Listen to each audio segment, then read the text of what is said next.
E aí, pessoal, mais um mergulho profundo aqui no Fé em Letras, preparados para desvendar um clássico. Opa, preparar Porque a gente vai encarar o problema do sofrimento. C.S. Lewis, que desafio, O hein? Lúcio sempre coloca a gente para pensar, e esse livro, bom, esse livro mexe com a gente de um jeito. É daqueles que a gente termina de ler e fica com a cabeça fervilhando, sabe? Ah, Mas, ó, antes da gente começar a desvendar esse mistério, dá aquele like esperto para fortalecer o canal, segue a gente, ativa as notificações e manda esse episódio pros amigos. E se tiver algum livro que você tá doido pra gente analisar, manda ver nos comentários. é isso aí. A gente adora as dicas de vocês. Bom, então vamos lá. O problema do sofrimento. Acho que todo mundo, em algum momento da vida, já se pegou pensando: se Deus é bom e todo-poderoso, por que existe tanto sofrimento no mundo? Hum, Essa é uma pergunta que ecoa em todas as culturas, em todas as épocas. E o Lewis já coloca essa questão na mesa logo de cara, né? Ele nos confronta com esse paradoxo. A gente acredita num Deus bom que quer o nosso bem, mas ao mesmo tempo a gente vê tanta dor, tanta injustiça, tanta tragédia ao nosso redor. Como conciliar essas duas realidades? E o mais interessante é que Lewis nos lembra que essa questão do sofrimento não é uma invenção da modernidade. As grandes religiões se desenvolveram no mundo sem anestesia, imagina só. Caramba, é verdade. Dava pra sentir a dor de um jeito muito mais intenso, né? Sem dúvida. Nossos ancestrais lidavam com doenças, guerras, acidentes, tudo sem nenhum tipo de alívio para a dor física. Nossa, que pesado. Então a gente pode dizer que a questão do sofrimento era muito mais presente, muito mais visceral para eles. Exatamente, era uma realidade impossível de ignorar. E aí, diante desse paradoxo, Lewis nos convida a investigar a fundo a natureza de Deus, questionando os conceitos de onipotência e bondade divina. Começando pela onipotência. O que significa dizer que Deus é onipotente. Bom, a gente sempre ouve que Deus pode tudo, né? Pois é, mas tudo pode ser um conceito meio nebuloso, né? Lewis coloca um limite para essa ideia de tudo. Ele argumenta que Deus, mesmo sendo onipotente, não pode fazer coisas logicamente impossíveis. Ele não pode, por exemplo, criar um círculo quadrado. Faz sentido. Seria uma contradição, né? Exatamente. Um Deus que faz o impossível, que desafia as leis da lógica, seria imprevisível, incoerente. A gente não conseguiria confiar num Deus assim. No fundo seria até assustador, né? Um Deus que age de forma totalmente aleatória. Mas e a bondade de Deus? Se ele é bom, por que permite que a gente sofra? Boa pergunta. Essa é a questão central, né? Muita gente se questiona. Será que Deus é realmente bom? Será que ele se importa com o nosso sofrimento? Será que ele não é indiferente à nossa dor? Lewis descarta essa visão de um Deus indiferente. Ele nos mostra que o amor de Deus é muito mais profundo, muito mais complexo do que a gente imagina. E como ele explica isso? Lewis usa uma analogia bem interessante. Ele compara o amor de Deus ao amor de um artista por sua obra de arte. O artista quer ver sua obra perfeita, completa, mesmo que isso signifique moldar, esculpir, polir. Entendi. E esses processos muitas vezes são dolorosos para a obra, né? Exato. Mas o artista sabe que é necessário passar por esse processo para que a obra atinja sua plenitude, sua beleza, sua perfeição.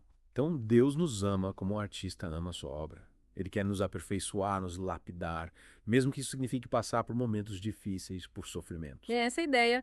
E Lewis nos convida a pensar. E qual o objetivo final de um artista? É simplesmente ver sua obra feliz ou é vê-la completa, realizada, expressando todo o seu potencial? Faz muito sentido.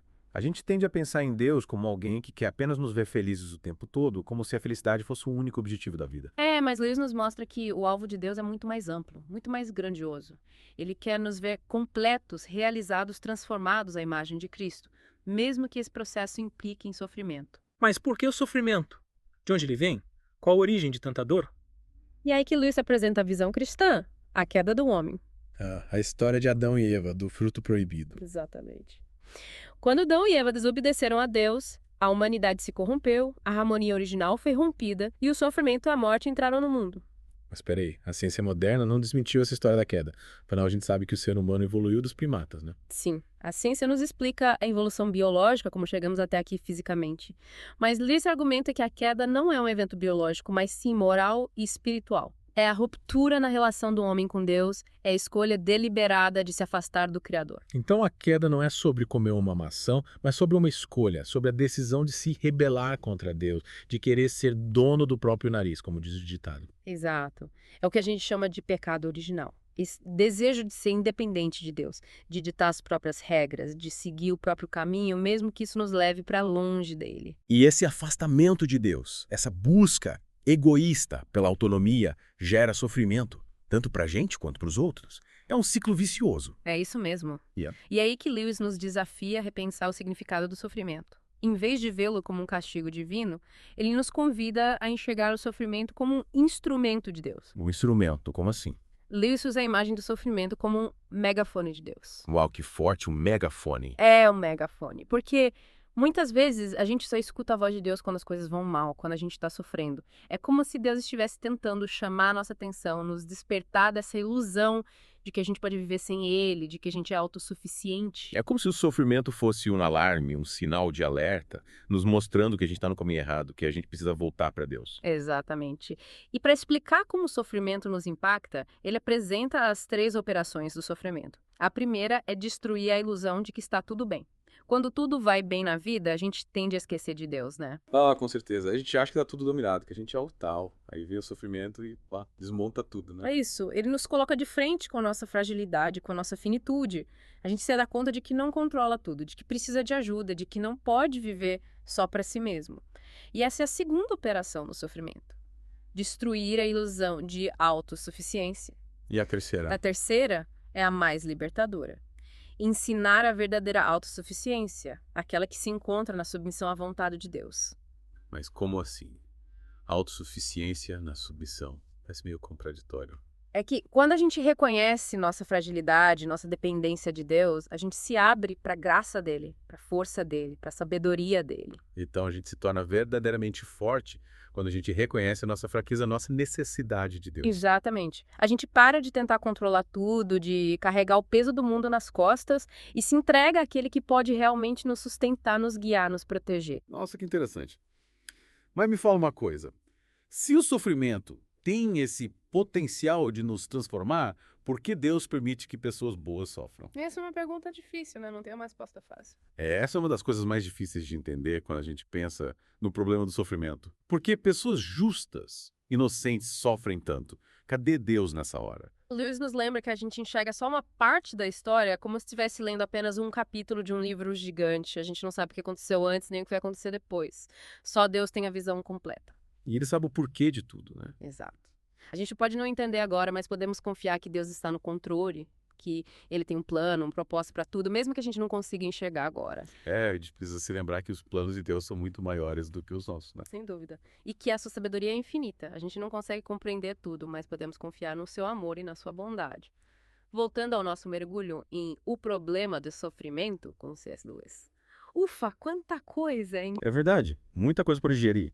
Mas é incrível como o Lewis nos leva a questionar, a refletir, a ir mais fundo na nossa fé. E falando em ir mais fundo, na primeira parte, a gente explorou as causas do sofrimento, o significado dele. E agora, para finalizar, a gente vai se aventurar na promessa do céu. É isso aí. Se a gente passou a primeira parte mergulhando na escuridão do sofrimento, agora a gente se volta para a luz, para a esperança da vida eterna. É como se, depois de atravessar um vale sombrio, a gente finalmente chegasse ao topo da montanha e pudesse contemplar a beleza da terra prometida. Mas me diz uma coisa, por que será que o Lewis dedica tanto tempo falando sobre o céu?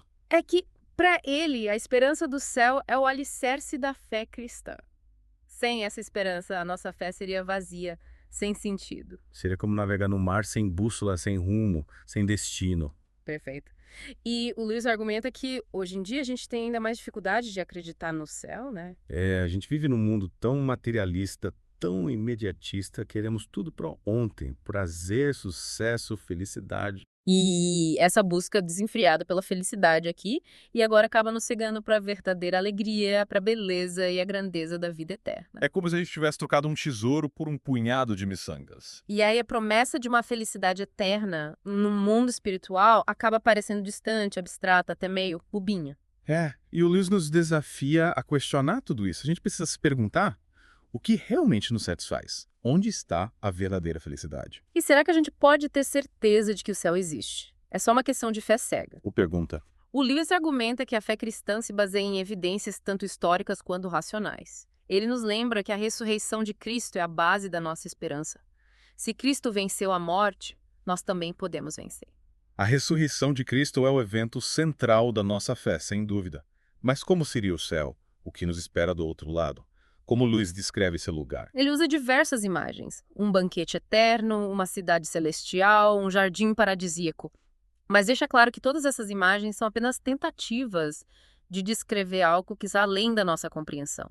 A gente não consegue imaginar como seria o céu, né? É algo que transcende a nossa experiência humana. É como tentar descrever a beleza de uma sinfonia para quem nunca ouviu música. A linguagem humana é limitada para expressar a grandeza do céu. Entendi? É algo que a gente precisa experimentar para compreender plenamente. Exatamente. Mas o Lewis nos garante que essa experiência vai ser incrível.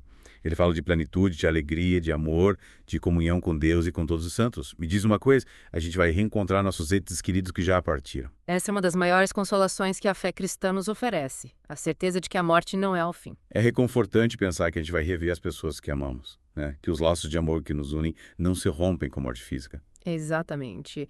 E o Lewis argumenta que a própria natureza do amor garante que a morte não pode nos separar daqueles que amamos. O amor é mais forte que a morte. Que lindo. O amor transcende os limites da vida terrena. Mas e aí, o que a gente vai fazer no céu? Como vai ser a nossa vida eterna? Ficar sentado numa nuvem tocando harpa o dia todo. E nada disso. O Lewis garante que a vida no céu não vai ser uma eterna contemplação passiva de Deus. Seremos ativos, criativos, engajados em atividades que nos darão alegria e satisfação. Que bom. Imagina passar a eternidade entediado. Seria um castigo. Verdade. Lewis descreve o céu como um lugar de intensa atividade, de descobertas, de aprendizado, de crescimento. A gente vai continuar evoluindo, se aproximando cada vez mais de Deus. E como será a nossa relação com Deus no céu? A gente vai finalmente vê-lo face a face. Essa é a promessa, a culminação da nossa jornada espiritual, a visão beatífica, ou seja, a contemplação direta de Deus sem véus ou intermediários. A gente vai ver Deus como Ele é, em toda a sua glória e majestade. Nossa, só de imaginar essa experiência já me arrepio. Mas me diz uma coisa, como a gente pode se preparar para tudo isso? O que podemos fazer aqui na Terra para nos aproximar de Deus e nos preparar para o céu? O Lewis nos exorta a viver uma vida de amor, de serviço, de busca pela santidade. Ele nos lembra que as nossas escolhas aqui e agora têm consequências eternas. A nossa vida terrena é uma preparação para a vida eterna. Então a gente precisa viver cada dia como se fosse o último, mas também como se fosse o primeiro da eternidade. Exatamente. É preciso ter essa consciência de que as nossas ações têm um peso, um significado que vai além desta vida. Mas e o inferno? É. Deus falou sobre isso. Sim, ele dedica um capítulo inteiro à questão do inferno. Ele argumenta que a doutrina do inferno é essencial para a fé cristã. A gente não pode negar a realidade do inferno, nem tentar amenizar as consequências eternas do pecado. Mas essa ideia de um lugar de tormento eterno não é meio medieval? Muita gente pensa assim, né? Mas o Lewis argumenta que o inferno não é um lugar de tormento físico, mas sim um estado de afastamento definitivo de Deus. É a escolha final de quem rejeita o amor de Deus e prefere viver nas trevas. Então o inferno seria uma consequência da livre escolha de se afastar de Deus e não um castigo arbitrário dele. Exatamente. Deus nos deu o livre-arbítrio, a liberdade de escolher entre o bem e o mal. Ele respeita as nossas escolhas, mesmo quando elas nos levam para longe dele. Nossa, é muita coisa para assimilar, né? É verdade, o problema do sofrimento é complexo, cheio de nuances. Mas a fé cristã nos oferece uma perspectiva de esperança, de sentido, de propósito, mesmo em meio à dor. A gente não precisa ter todas as respostas, né? Basta confiar em Deus, que sabe de todas as coisas. Exato, confiar no seu amor, na sua bondade, na sua justiça. E aí, pessoal, de volta para a última parte do nosso mergulho em O Problema do Sofrimento do C.S. Lewis. Já exploramos as causas do sofrimento, tentamos entender o significado dele. E agora, para fechar com chave de ouro, a gente vai se aventurar na promessa do céu. É isso aí. Se a gente passou a primeira parte mergulhando na escuridão do sofrimento, agora a gente se volta para a luz, para a esperança da vida eterna. É como se, depois de atravessar um longo e escuro túnel. A gente finalmente visse a luz no fim da linha. Exatamente. A promessa de um futuro glorioso nos esperando. Que bela imagem. Mas fala uma coisa, por que o Lewis dá tanta importância a essa ideia de céu? Porque para ele, a esperança do céu é tipo a base da fé cristã. Sem ela, a fé fica incompleta, vazia, sem sentido. Seria como construir uma casa sem alicerce, né? É isso aí. E o Lewis argumenta que hoje em dia a gente tem ainda mais dificuldade de acreditar no céu, né? É, a gente vive num mundo tão materialista, tão imediatista. A gente quer tudo para ontem, prazer, sucesso, felicidade. E essa busca desenfreada pela felicidade aqui agora acaba nos cegando para a verdadeira alegria, para a beleza da vida eterna. Como se ele tivesse trocado um tesouro por um punhado de miçangas. É.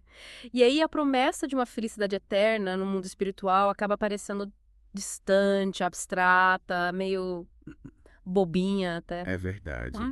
Mas o Lewis nos desafia a questionar tudo isso. A gente precisa perguntar: o que realmente nos satisfaz?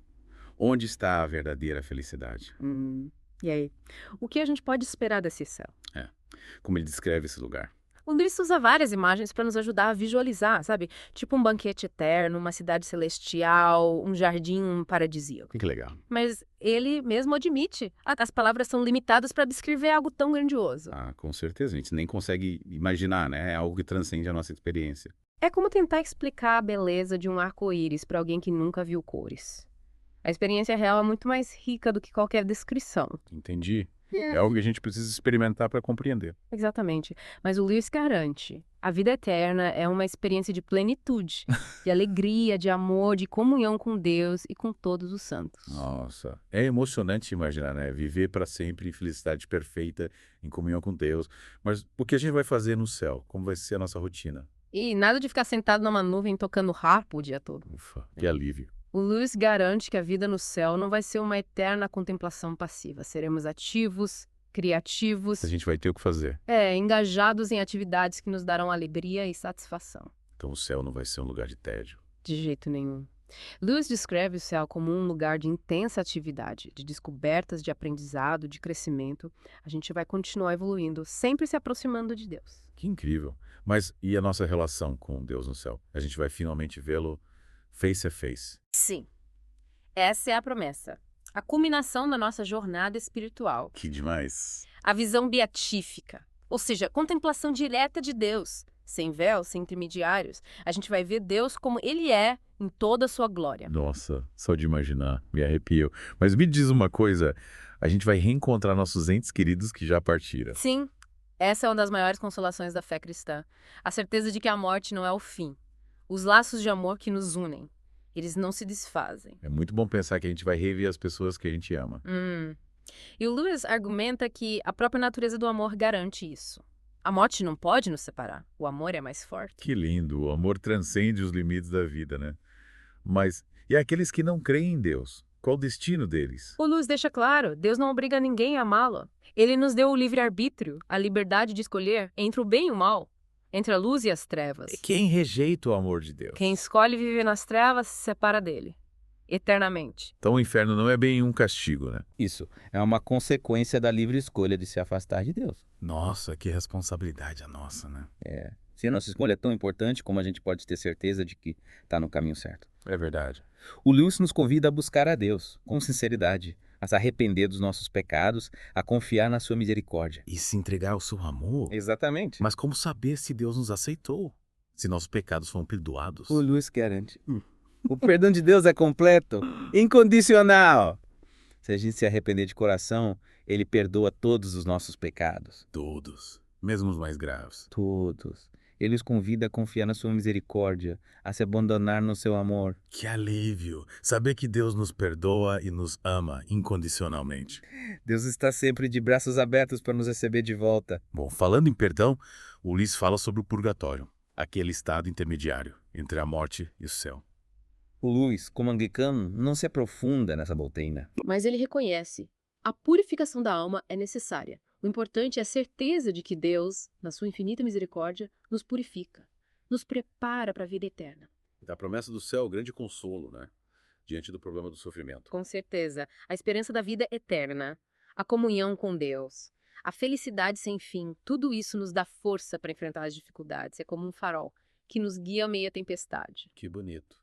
E chegamos ao fim do nosso mergulho profundo em O Problema do Sofrimento, de C.S. Lewis. Ufa, uma obra desafiadora. E nos leva a repensar o significado da dor, a encontrar sentido em meio ao caos e, acima de tudo, a confiar no amor de Deus. É isso aí. Esperamos que essa jornada tenha sido enriquecedora para você. E as ideias do Lewis te inspirem a aprofundar a sua fé e fortalecer a sua esperança. E para continuar essa conversa, compartilhe suas reflexões, suas dúvidas, suas experiências nos comentários. O Fé em Letras é um espaço de diálogo, de crescimento na fé. A gente se encontra na próxima, pessoal. Até lá! E que a graça e a paz de Deus estejam com vocês.